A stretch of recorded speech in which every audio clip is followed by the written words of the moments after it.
David, para darle la bienvenida a un colega, compañero, periodista, el coordinador de la edición impresa de Contralínea, Sósimo Camacho. Sósimo, te recibimos con mucho gusto aquí en Sin Censura.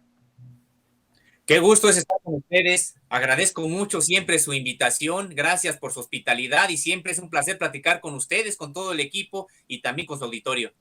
Gracias, Sósimo, el placer es nuestro. Y bueno, pues, ¿qué te parece que precisamente al hablar de los conservadores, nos hablas, nos planteas, nos amplías una de las investigaciones que traen ahí en Contralínea, muy interesante, algo de lo que se ha hablado durante años, que se ha planteado durante años, el llamado Ejército Azul, la organización terrorista del Partido Acción Nacional? Desde siempre se ha hablado de, por ejemplo, los anarquistas, sus vínculos con el franquismo en el siglo pasado, sus ideas neonazis terribles y la formación precisamente de grupos paramilitares en sierras del Bajío mexicano.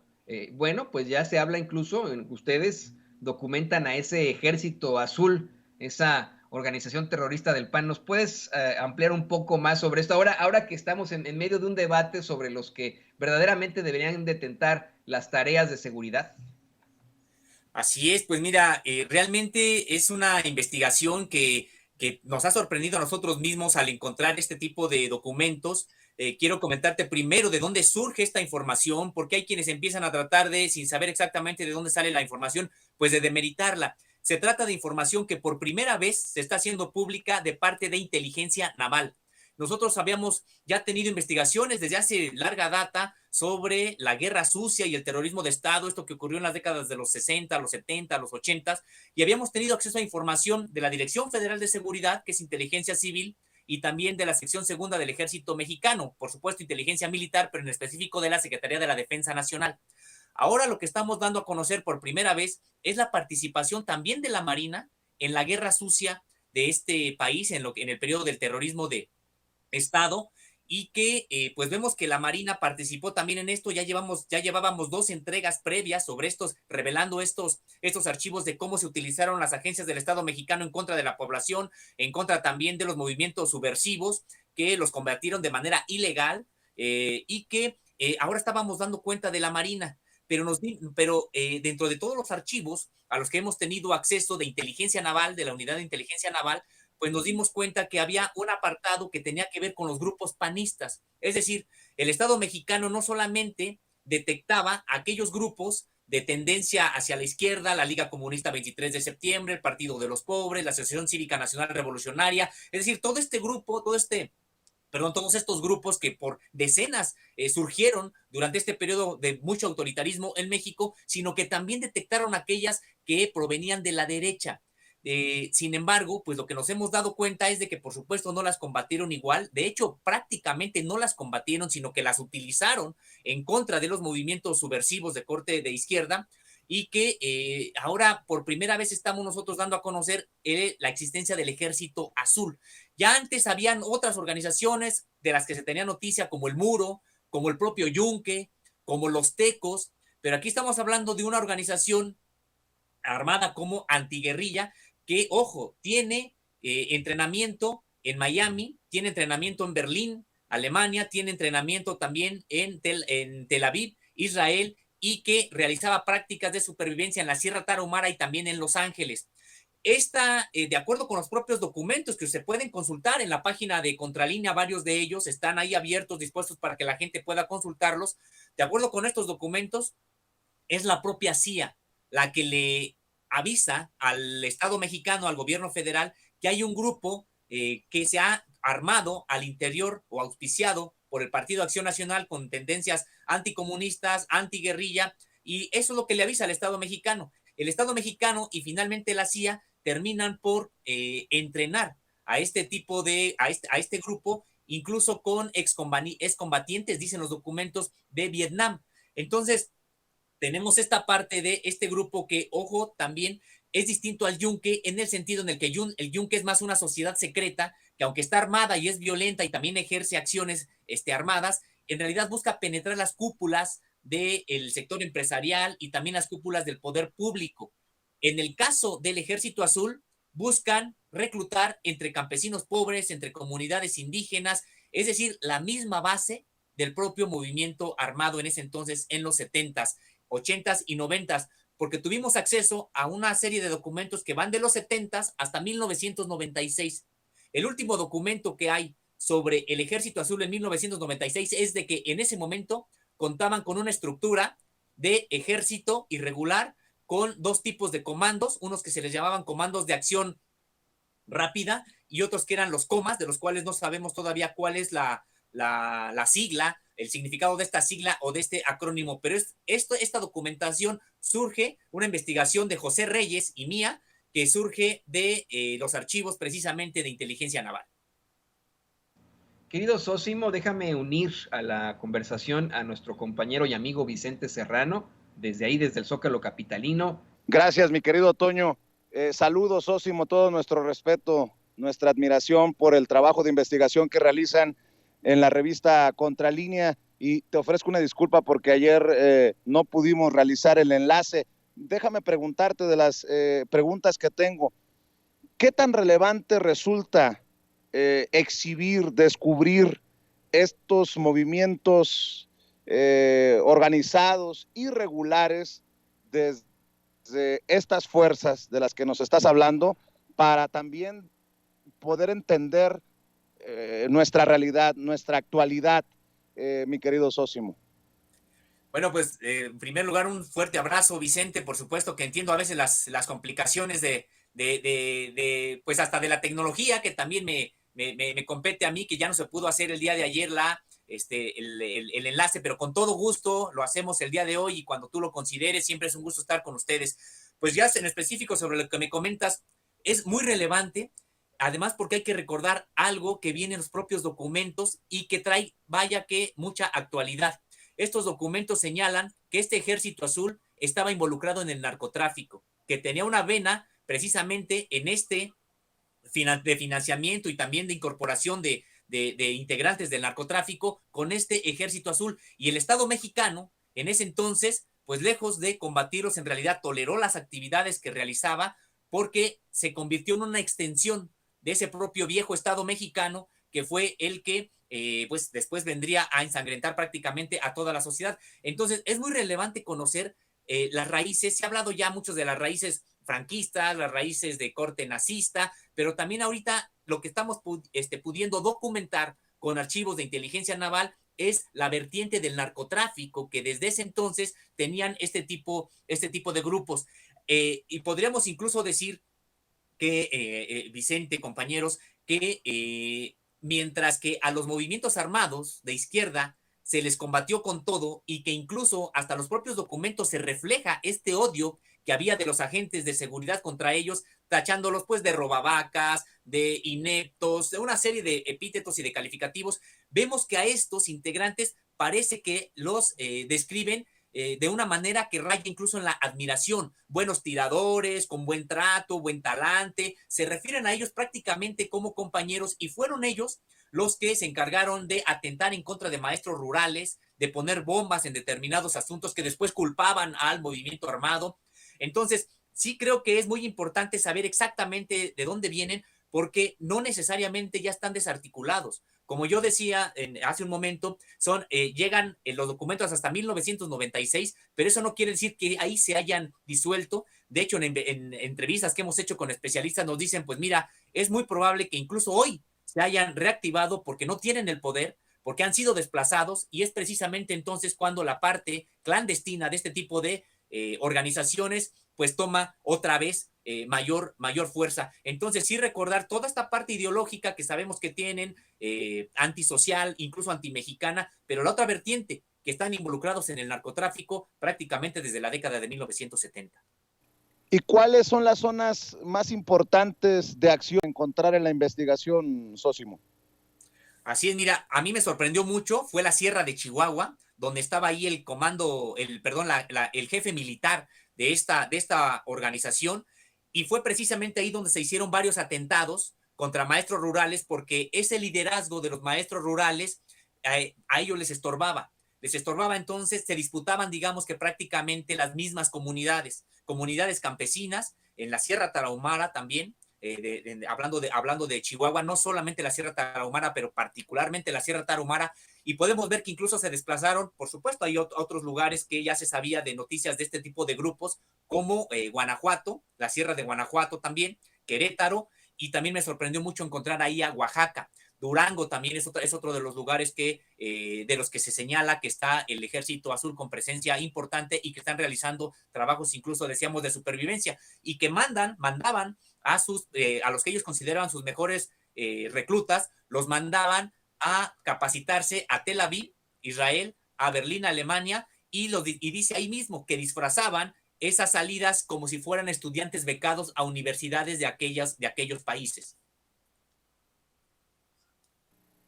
Hablas de una reactivación en nuestra actualidad de movimientos que yo quiero aclarar son subversivos, una organización armada subversiva. ¿A qué te refieres con la reactivación hoy en día? Sí, mira, Vicente, de acuerdo con lo que nos dicen los investigadores y que pueden leer ahí en los trabajos que hemos hecho en Contralínea, bueno, ellos señalan que estos grupos no es de que se estén disueltos. En realidad los documentos llegan hasta 1996, pero no dice que es que ahí se hayan disuelto, sino es hasta el periodo hasta el que tuvimos acceso. Lo que ellos señalan es que cuando han perdido espacios, cuando pierden poder o como han sido desplazados, digamos, en los últimos años, pues es cuando entonces este tipo de grupos encuentra un mayor razón de ser, digamos, dentro de la propia lógica de ellos. Porque no tienen el poder, porque están siendo desplazados, entonces es cuando surgen este tipo de acciones, este tipo de actividades, es cuando se vuelven, digamos que, a reactivar. Y también me resulta interesante cómo en el propio documento no los trata como movimientos subversivos. Movimientos subversivos sí trata a los movimientos guerrilleros, a los movimientos de las diferentes guerrillas, porque tienen una base social importante. Aquí no logran articular una base social importante y el propio documento les llama grupos terroristas, porque en realidad son grupos más pequeños y son grupos que utilizan estas tácticas terroristas como es poner alguna bomba o ejecutar algún tipo de asesinato político, que es lo que sí viene también documentado en estos documentos. Muy bien, este tema y obviamente invitar a la gente para que lea la investigación en la revista Contralínea en sus espacios. Eh, ¿qué más puedes dejarle a la audiencia de Sin Censura para que entienda lo importante de escarbar en la historia para entender nuestra realidad? ¿Qué más destacas de la investigación, Sósimo?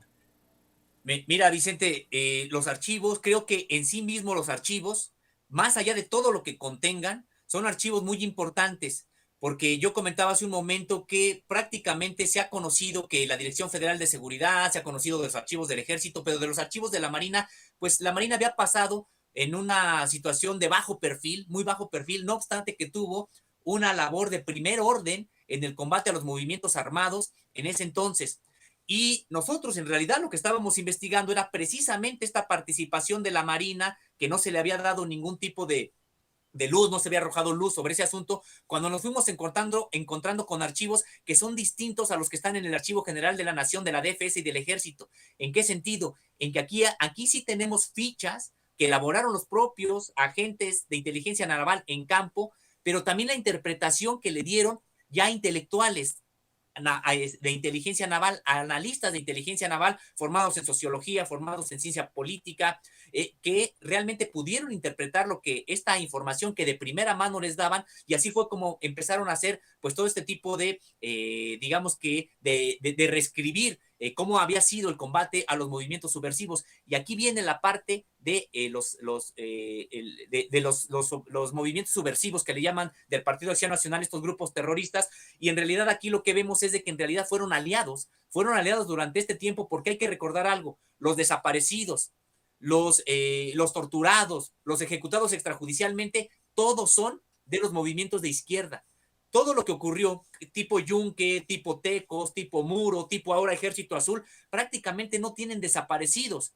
Y los muertos que hay es por problemas entre ellos, que entre ellos mismos se ajusticiaron, pero no hay una desaparición ejecutada por el Estado mexicano en contra de este tipo de grupos, porque prácticamente fungieron como aliados en contra de la población y en contra también de los movimientos subversivos de entonces.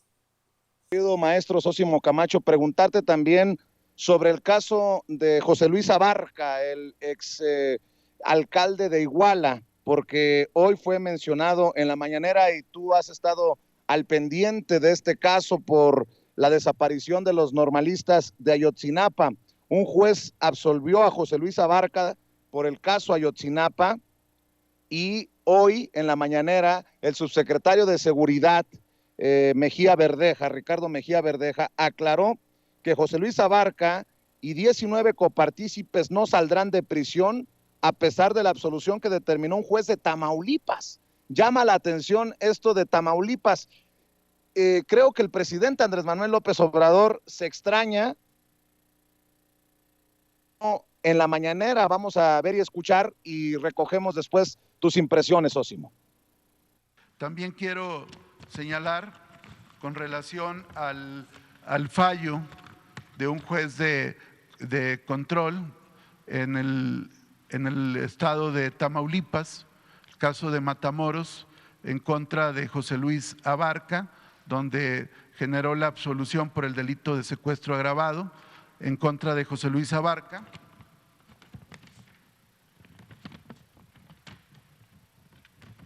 Por el tema de Ayotzinapa, de la desaparición forzada de los 43 estudiantes normalistas, hechos cometidos en septiembre de 2014, informar que el juez de procesos penales del estado de Tamaulipas, en Matamoros, decretó la absolución en primera instancia de José Luis Abarca y 19 personas más. Esto se va a impugnar por parte del Ministerio Público Federal, de tal suerte que José Luis Abarca y estos 19 copartícipes no saldrán de prisión. Esto lo subrayamos porque se difundió profusamente ayer en medios dando a entender que recuperaría su libertad.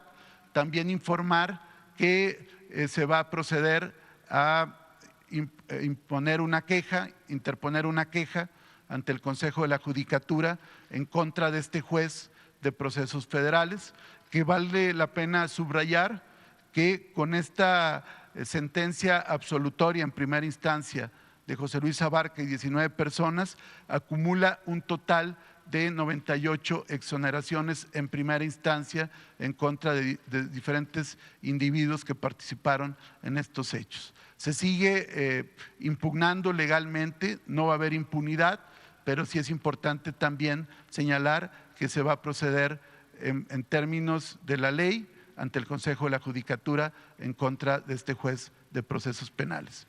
Informar también.